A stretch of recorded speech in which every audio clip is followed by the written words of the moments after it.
जय हिंद दोस्तों, ये वीडियो आपके लिए बहुत इंपॉर्टेंट होने वाली है। आज की वीडियो में हम बात करने वाले हैं लासा और मासा वाले चैप्टर की, जो आपके लिए बहुत इंपॉर्टेंट है। आप रेलवे, एसएससी या फिर कोई भी अदर टीचिंग एग्जाम की तैयारी कर रहे हो तो इस वीडियो से आपको बहुत कुछ सीखने वाला है। इस वीडियो को लास्ट तक जरूर देख लीजिएगा और इस वीडियो से 1 से 2 नंबर आप पक्का करके जाएंगे। तो चलिए फटाफट से हम आज की कहानी की शुरुआत करते हैं। और लासा और मासा वाले चैप्टर का पहला टाइप हम यहाँ पे आपके लिए लेके आए हैं, मासा पे आधारित प्रश्न। जैसे आपके सामने क्वेश्चन है कि वह बड़ी से बड़ी संख्या ज्ञात कीजिए जो 24, 60, 84 को पूरी विभाजित करे। तो ऐसे क्वेश्चनों को हम देखने वाले हैं। तो चलिए फटाफट से हम आज की वीडियो की शुरुआत करते हैं। और सबसे पहले आप लोगों का कमेंट लेना तो हम बिल्कुल नहीं भूलते, जो आप लोग पिछली वीडियो में किया करते हैं। तो यहाँ पे बहुत ध्यान से देखिएगा कि क्वेश्चन मार्क का 45% प्लस 90 का 30% बराबर 210 का 30%। तो क्वेश्चन मार्क की वैल्यू यहाँ पे पूछी गई थी। तो बहुत सारे लोगों ने बिल्कुल सही जवाब दिया था। कृपाल सैनी, राम सेवक, प्रियंका शर्मा, निशा, प्रवीण कुमार, श्याम और यहाँ पे सारिका, कविता यादव। तो आप सभी लोगों का आंसर बिल्कुल सही था। मुझे बहुत अच्छा लगता है जब सारे लोग सही आंसर दिया करते हैं। तो चलिए आज की क्लास की शुरुआत करते हैं। और सबसे पहले थोड़ी सी चर्चा हम कर लेते हैं यहाँ पे एलसीएम और एचसीएफ की। ध्यान देना, जो आज का चैप्टर है हम पढ़ने वाले हैं क्या, एलसीएम को और एचसीएफ को। इन दोनों शब्दों को थोड़ा सा हम यहाँ पे डिफाइन करना चाहेंगे, मतलब अच्छे से समझ लो बेसिक तरीका। बेसिक क्या है अर्थात इनका मतलब क्या होता है। मतलब ये होता है जैसे मैं कोई भी यहाँ पे नंबर ले लूँ। मैंने कहा 3 संख्या ले ली मैंने, यहाँ पे एक संख्या ले ली 12 और दूसरी संख्या ले ली 24 और तीसरी संख्या ले ली 36। चलो यहाँ भी मैंने यही तीनों संख्याएं ले ली 12, 24 और 36। तो ध्यान देना 12, 24 और 36 का हम एलसीएम भी निकाल रहे हैं, 12, 24, 36 का एचसीएफ भी निकाल रहे हैं। बहुत ध्यान से इसको देखना, एक बार समझ जाना, फिर पूरी की पूरी कहानी आपको समझ में आ जाएगी। तो 12, 24 और 36 का जब हम एलसीएम निकालेंगे तो हमें वो वाली संख्या ढूंढनी है जिस संख्या को ये तीनों संख्याएं काट दें। अर्थात वो पहली सी पहली, देखो बहुत सारी संख्याएं कट जाएंगी लेकिन वो पहली संख्या ढूंढनी होती है। जैसे मैंने कहा यहाँ पे देखो 12, 24, 36, अगर मैं यहाँ पे 72 ले लूं, ध्यान देना, तो इस 72 को यहाँ पे 36 भी काट देगा, 24 भी काट देगा और 12 भी काट देगा। ध्यान देना 36 कितनी बार में, 2 बार में काटेगा, 24 कितनी बार में, 3 बार में काटेगा और ये 6 बार में काटेगा। तो ये 72 हमारा क्या हो जाता है, ये हो जाता है एलसीएम। ध्यान देना एलसीएम में दी गई संख्याएं कोई एक संख्या ऐसी ढूंढती हैं जिसको वो तीनों काट दें। लेकिन एचसीएफ क्या होता है, एचसीएफ का मतलब ये होता है कि कौन सी ऐसी संख्या है जो इन तीनों को काट दे, वो क्या कहलाएगी, एचसीएफ कहलाएगी। अर्थात कोई एक संख्या होगी जो इन तीनों को काट सकती है। तो आप अपने दिमाग में लगाओ कोई एक संख्या जो इन तीनों को काट दे, और मैक्सिमम बड़ी से बड़ी संख्या जो इन तीनों को काट दे। देखो इन तीनों को 2 भी काट देगी, सही है, इन तीनों को 3 भी काट देगी, इन तीनों को यहाँ पे 6 भी काट देगी, सही है। लेकिन बड़ी से बड़ी, तो हम बड़ी से बड़ी कहें तो इन तीनों को देखो 12 काट देगी, 12 एक के 12, 12 दूना 24 और 12 तीन 36। तो ये हमारा 12 क्या हो जाएगा, 12 हमारा एचसीएफ हो जाएगा। अर्थात 12 से ये तीनों संख्याएं कट जाएंगी। ध्यान देना इस चीज को। तो एलसीएम और एचसीएफ में आपको थोड़ा सा डिफरेंस आपको समझ में आया होगा कि एलसीएम क्या होता है, जो दी गई संख्याएं हैं वो किसी एक संख्या को काट दें, जो छोटी सी छोटी संख्या। मतलब अब ध्यान देना 72 का 2 गुना भी इन तीनों से कटेगा, 72 का 3 गुना इन तीनों से कटेगा। ऊपर तो बहुत सारी संख्याएं हैं लेकिन सबसे छोटी सी छोटी संख्या कौन सी है, 72 है, जिसको ये तीनों काट देंगी। ध्यान देना। लेकिन यहाँ पे मैं आपसे ऐसे कहना चाहूंगा कि जब आपको एलसीएम और एचसीएफ निकालना होगा, ध्यान से समझना इस चीज को, एलसीएम और एचसीएफ निकालना होगा। जैसे मैं इन्हीं तीनों संख्याओं को ले लूं, 12, 24 और 36 को ही ले लेता हूं, 12, 24 और 36 को ले लेता हूं, तो आप इसी तरीके से निकालेंगे एलसीएम। यहाँ पे 12, 24 और 36 इसको भी मैं ले लेता हूं। तो यहाँ पे बड़े ध्यान से देखना कैसे निकालना है। आप क्या करना है कि इसको आप जरूरी नहीं कि आप 2 से काटना शुरू करो, 3 से काटना शुरू करो, कोई बड़ी से बड़ी संख्या मिले जो इन तीनों कट जाएं, तो आप कोई ऐसी संख्या ढूंढना। जैसे मैंने कहा यहाँ पे मैंने 12 से काटा, तो 12 एक के 12, 12 दूना 24, 12 तीन 36। ध्यान देना यहाँ पे देखो, अब क्या है कि एक बार हम 2 से काटेंगे तो ये 1 हो जाएगा, एक बार हम 3 से काटेंगे तो ये क्या हो जाएगा, ये 1 हो जाएगा। तो यहाँ पे आप जानते हो जब कोई ऐसी कंडीशन आपको मिले, क्या ऐसी कंडीशन मिले कि जब एक बार मुझे 2 से काटना पड़ेगा और एक बार मुझे 3 से काटना पड़ेगा, तो उस कंडीशन पे हम काटने नहीं जाएंगे। मतलब आपको यहाँ पे ये चीज समझ लेना है कि भाई एक बार आप 2 से काटो, एक बार 3 से काटोगे तो यहाँ पे आप टाइम नहीं बर्बाद करोगे। मतलब 12 का 2 में गुणा करोगे और 2 का 3 में गुणा करोगे, ऐसे 12 दूना 24, 24 तीन 72, ये 72 हो जाएगा। ध्यान देना। अब इसका अगर आप एचसीएफ निकाल रहे हो तो आप इसको बड़ी से बड़ी संख्या से काट देना जिससे तीनों कट जाए, 12 एक के 12, 12 दूना 24, 12 तीन 36। मतलब कोई और संख्या नहीं है जो इन तीनों को काट पाए, तो फिर आपका एचसीएफ मतलब यही हो जाएगा, 12 ही हो जाएगा। चलिए सवालों के माध्यम से अभी बहुत सारी चीजें क्लियर होंगी, एक ही बार में आपको पूरी की पूरी बात स्पष्ट नहीं हो पाती। यहाँ पे कह रहा है वह बड़ी से बड़ी संख्या ज्ञात कीजिए जो 24, 60 तथा 84 को पूरी-पूरी विभाजित कर दे। मतलब वो संख्या आपको बतानी है जो इन तीनों को पूरी-पूरी विभाजित करे। मैंने कहा कि 3 संख्याएँ आपको दे रहा है, 24 दे रहा है, 60 दे रहा है और 84 दे रहा है। कह रहा है कोई ऐसी संख्या बताओ जो इन तीनों को पूरी तरीके से काट दे। तो जो इनका मासा होगा वही इनको काटेगा। तो अब आप इनको यहाँ पे कोई एक ऐसी संख्या से आप काट सकते हो जो तीनों कट जाए। तो मैंने काटा इसको किससे 12 से काटा, ध्यान देना। 12 दूना 24, 12 पंजे 60 और 12 सत्ते 84, ध्यान देना। अब अगर कोई भी ऐसी संख्या है जिससे ये तीनों कट जाएँ, तब तो आप काट सकते हो। अगर आप कोई ऐसी संख्या नहीं मिल रही है जिससे ये तीनों कटें, तो फिर क्या है आपका जो मासा होगा यही 12 हो जाएगा। ऑप्शन नंबर कौन-सा बी वाला ही सही हो जाएगा। क्या इतनी बात आपको समझ में आ रही है? अगर समझ में आ रही है तो बोलो हाँ सर। चलो, इतनी कहानी। दूसरे सवाल पे चलते हैं। दूसरा सवाल आपके सामने ये है, कह रहा है 2502 तथा 3654 का मासा ज्ञात कीजिए। अब भाग विधि से भी आप मासा निकालते हैं, लेकिन ये तरीका तो आपको पता ही है कि आप 2502 और 3654 का जब आप मासा यहाँ पे निकालेंगे, बहुत ध्यान से देखिएगा, तो आप किससे काटते हो? 2 से काटते हो, 3 से काटते हो, लेकिन इतने बड़े नंबर में आपके दिमाग में नहीं आएगा यार मैं इसको किससे काट दूँ, सही है? तो यहाँ पे आप देखना कि देखो 2 से तो ये कट ही जाएगा, सही है? यहाँ पे देखो 5 2 7 2 9, ये 3 से भी कट जाएगा। जब संख्याओं के अंकों का योग 3 से कटता है तो संख्या भी 3 से कटती है। यहाँ पे देखो 6 3 9 5 14 4 18, ये 3 से भी कट जाएगा। देखो जब कोई संख्या 2 से कटे, जब कोई संख्या 3 से कटे, तो वो संख्या फिर 6 से भी कटती है। क्या इतनी बात समझ में आई? बोलो। तो हम इसको किससे काट दें? हम इसको 6 से काट दें, सही है? या फिर ऐसे देखना ध्यान से, चलो इसको मैं 6 से काटता हूँ। 6 से काटता हूँ तो 6 चौका 24, यहाँ से 24, 10 बचा तो 6 एक्के 6, 6 सत्ते 42, ये हो गया। 6 से काटा तो 6 छौक 36, सही है? और 6 नवई 54, ये 609। अब देखो 7 4 11 1 12, 9 6 15, मतलब ये 3 से कटेगा ही कटेगा। यहाँ पे बड़े ध्यान से समझना, 3 से कटेगा। देखो 3 एक्के 3, सही है? यहाँ पे 3 तियाँ 9, 3 नवा 27, यहाँ पे देखो 3 दूना 6 और 3 तियाँ 9। देखो अब किससे कटेगा? मतलब हम जब तक काटेंगे जब तक ये कटता जाएगा किसी एक संख्या से। जहाँ पे किसी संख्या से कटना बंद हो जाएगा हम वहीं पे छोड़ देंगे। तो यहाँ पे देखो आप क्या करो, देखो अब 100 9 3 12 1 13, ये नहीं कटेगा। 2 3 6, सही है? अब यहाँ पे लास्ट में 9 है, यहाँ पे लास्ट में 3 है, तो आप 2 से विभाज्यता के नियम जानते हो कि अगर लास्ट में 2 है तो 2 से कटेगा। संख्याओं के अंकों का योग 3 से कटेगा तो वो संख्या 3 से कटेगी। ना तो यहाँ पे आप 2 से काट पाओगे, ना 3 से काट पाओगे। 4 से काटने के लिए लास्ट के 2 अंकों का योग 4 से कटना चाहिए। लास्ट में 5 है तो 5 से कटेगा, 2 से कटेगा, 3 से कटेगा, तभी 6 से कटेगा। मतलब यो अगर पता है तो अब आपको मालूम है कि ये संख्याएँ और किसी से नहीं कटेंगी।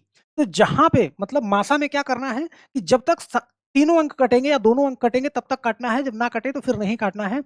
आपका आंसर क्या हो जाएगा? 6 गुणा 3, 6 त्रिक 18, अर्थात ऑप्शन नंबर कौन-सा ए वाला ही सही हो जाएगा। क्या इतनी बात समझ में आई? मुझे लगता है कि अभी भी थोड़ा-सा कन्फ्यूजन आपके अंदर है। जैसे मैंने कहा कि आपको अगर इस टाइप का सवाल मिल जाए, कह रहा है एक कमरे की बीमाएँ 18 मीटर, 12 मीटर तथा 10 मीटर हैं, तो बड़ा से बड़ा वह पैमाना ज्ञात कीजिए जिससे तीनों बीमाएँ मापी जा सकें। देखो डायरेक्ट इनडायरेक्ट तरीके से आपसे वो सिर्फ मासा ही पूछ रहा है। हर जगह पे आपसे मासा। जब कभी भी बड़ी से बड़ी का जिक्र आए तो वहाँ पे मासा, और कभी छोटी सी छोटी संख्या का जिक्र आए तो लासा आपको निकालना होता है। तो ऐसे देखना हम क्या करें, 18 12 और कितना 10, 18 12 और 10। हमें क्या करना है, सवाल ये कह रहा है कि वह पैमाना ज्ञात कीजिए जिससे तीनों बीमाएँ पूरी-पूरी मापी जा सकें। हमें इसको कोई एक ऐसी संख्या से काटना है जिससे तीनों कट जाएँ। तो आप तीनों काटने के लिए क्या कहोगे? कहोगे सर 2 से काटेंगे, 2 नवा 18, 2 छंग 12 और 2 पंचे 10। लेकिन कोई अब ऐसी संख्या आपको नहीं दिखेगी जिससे तीनों कट जाएँ, क्योंकि अगर हम 3 से काटेंगे तो ये कटेगा, ये कटेगा, ये नहीं कटेगा। अगर हम 2 से काटेंगे तो ये कटेगा, ये दोनों नहीं कटेंगे, सही है? मतलब कोई ऐसी संख्या नहीं है जिससे तीनों कट जाएँ, तो हमारा क्या हो जाएगा? यही मासा हो जाएगा, ऑप्शन नंबर डी वाला सही हो जाएगा। क्या मेरी बात आपको समझ में आ रही है? देखो मेरे पास बहुत सारे तरीके हैं, समझ में आए तब हाँ लिखना, ना समझ में आए तो कोई दिक्कत नहीं है। आप मैथ में कितना भी कमज़ोर हैं, आपके दिमाग में लिखने की ताकत हम रखते हैं, तो इस बात को बहुत ध्यान से समझिएगा। चलो एक क्वेश्चन और लेते हैं यहाँ पे, ये वाला है। कह रहा है एक आयताकार खेत 320 मीटर लंबा तथा 200 मीटर चौड़ा है। ऐसे समझना, कोई एक आयताकार खेत है ये, इसको आयताकार खेत बोलोगे जहाँ पे लंबाई थोड़ा ज़्यादा है, चौड़ाई थोड़ा कम है। कह रहा है 320 मीटर लंबा है और फिर कह रहा है 200 मीटर चौड़ा है, यहाँ पे ध्यान देना। खेत में अधिकतम क्षेत्रफल वाली बराबर माप की वर्गाकार क्यारियां बनी है, प्रत्येक क्यारी की भुजा आपको बताना है। अधिकतम क्षेत्रफल वाली मतलब वर्गाकार का मतलब चौकोर, इस तरीके से इसके अंदर क्यारियाँ बनी हैं, चौकोर, बिल्कुल चौकोर क्यारियाँ बनाई गई हैं। अब क्यारियों का क्षेत्रफल आपको बताना है, मतलब आपको फाइनली ये बताना है कि इसके अंदर टोटल कितनी क्यारियाँ बनाई जा सकती हैं। मतलब अधिकतम की बात कर रहा है यहाँ पे, अधिकतम क्षेत्रफल की।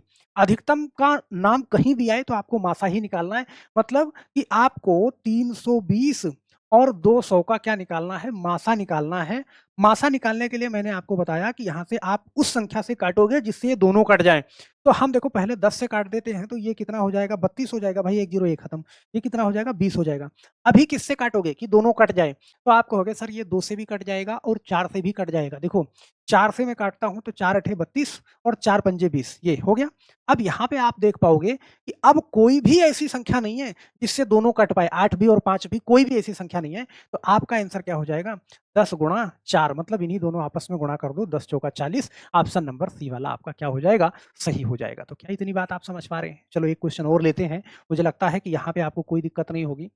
तरह 3 आयताकार खेतों के क्षेत्रफल क्रमशः 200 वर्ग मीटर, 250 वर्ग मीटर और 300 वर्ग मीटर है।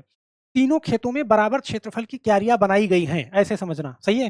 अगर इसकी चौड़ाई 5 मीटर है तो उसकी अधिक से अधिक लंबाई ज्ञात कीजिए। देखो इस टाइप का भी सवाल आपसे पूछा जाता है। यहाँ पे बड़े ध्यान से देखना, भाई 3 खेत हैं, आप 200, 250 और 300 ऐसे समझना। भाई 200, 250 और 300 ये इतना क्षेत्रफल है। तो पहली बात तो हमें क्या करना पड़ेगा कि इसमें से आपको ये बताना पड़ेगा कि कौन-सा वो माप है जिससे हम यहाँ पे क्षेत्रफल बना सकते हैं बराबर-बराबर।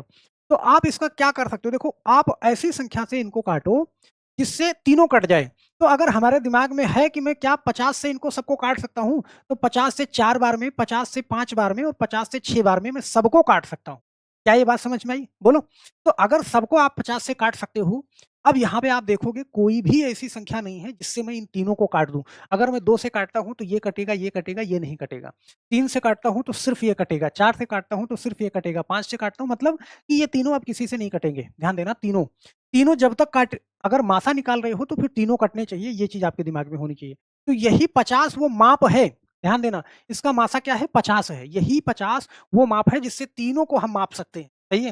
वहीं 50-50 की मापेंगे तो यहाँ पे 4 प्लॉट निकल जाएगा, यहाँ पे 5 प्लॉट निकल जाएगा और यहाँ पे 6 प्लॉट निकल जाएगा। मतलब 50 ही ऐसी माप है जिससे मैं तीनों को माप सकता हूँ, पूरे-पूरे प्लॉट निकल जाएँगे। मतलब कि वो क्षेत्रफल क्या है, 50 है। मतलब क्या, हम जानते हैं क्षेत्रफल के लिए लंबाई गुणा चौड़ाई, यही बराबर क्या है, क्षेत्रफल निकलता है, तो यही वो क्षेत्रफल है क्या, 50। ये स ध्यान से समझना। लेकिन कह रहा है चौड़ाई 5 मीटर है, चौड़ाई वो आपसे बता रहा है। तो यहाँ पे लंबाई गुणा चौड़ाई की जगह आप क्या कर दो, 5 कर दो बराबर क्या, 50। तो अगर लंबाई आप निकालना चाहो तो 50 बटा 5 जो जानते हो ये गुणे में है, इधर आएगी तो बटे में जाएगी। यहाँ पे आप क्या करोगे, लंबाई इसकी 10 हो जाएगी। ऑप्शन नंबर डी वाला आपका सही हो जाएगा। अगर मैथ में आपका क्षेत्रफल वाला चैप्टर कंप्लीट है, बढ़िया से पढ़ा है, तो मुझे नहीं लगता कि यहाँ पे आपको ज़रा भी दिक्कत होनी चाहिए। बात समझ रहे हैं? चलो। अब आपके कमेंट से पता चलेगा यार आप किस लेवल पे हो। आप कमेंट ज़रूर किया करो। मैं आपसे वादा करता हूँ कि मैथ में आपके दिमाग में डाल दूँगा। ज़रूरी नहीं है कि हमारी हर वीडियो आपके समझ में आ जाए। अगर कोई वीडियो नहीं समझ में आती है, फिर भी आपको खुल के कमेंट करना चाहिए। मैं आपको समझ पाऊँगा ना, तो आपके अकॉर्डिंग मैं आपको मैटर दे पाऊँगा। तो हम आशा करते हैं कि आपका कमेंट बहुत ज़रूरी है। चलो एक सवाल और लेते हैं। एक सवाल ये है, कह रहा है 3 आयताकार खेतों के क्षेत्रफल क्रमशः 180, 240 तथा 300 वर्ग मीटर हैं। यहाँ पे ध्यान देना, 180, 240 और तीसरा कितना है, 300 ये।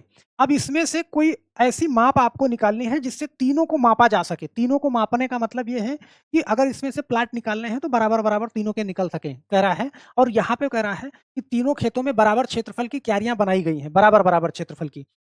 6 मीटर, जिसकी चौड़ाई 6 मीटर है, सबसे अधिक लंबाई ज्ञात कीजिए, मतलब उसकी लंबाई आपको बतानी है।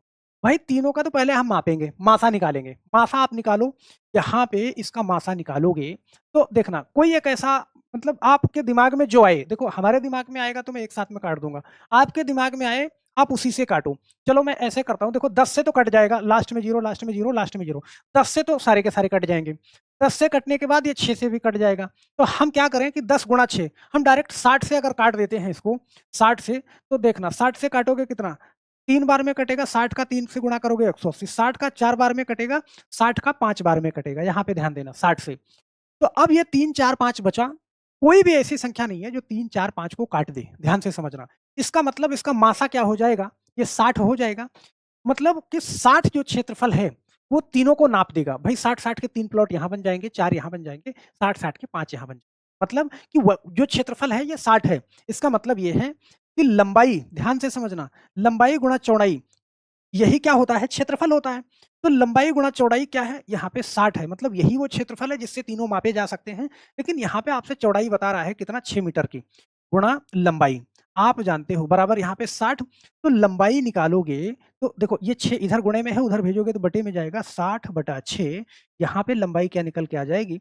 10 मीटर की निकल के आ जाएगी। ऑप्शन नंबर कौन-सा? डी वाला सही हो जाएगा। तो हम आशा करते हैं मेरे दोस्त, ये सवाल आप भी बहुत आराम से कर लोगे।